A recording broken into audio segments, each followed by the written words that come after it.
Mu bulamu by'oyitamu si bikolo, wabula engeri gy'okwatamu embeera gy'oyitamu kye kyasinze okuba ekikulu.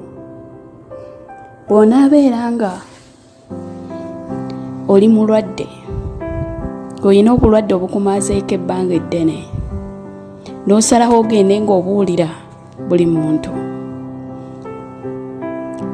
tojja kwewuunya bw'olimala okuwona abantu ne baddamu ne bakujjukiza embeera eyo. Bw'onaaba ng'olina ebizibu mu maka go n'ogenda ng'obibuulira abantu, toweewuunyanga ng'amaka gammwe gazzeemu essanyu naye nga mu bantu b'ekyalo oba mikwano gyammwe mukyalabikanga abantu abalimu entalo.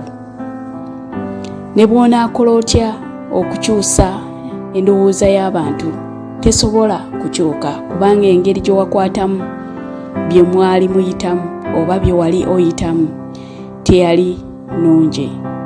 So mu buli kimu olina okwegendereza. Ani gw'obuulirako embeera ogikutte otya? Akuuma atakuumira mpeera.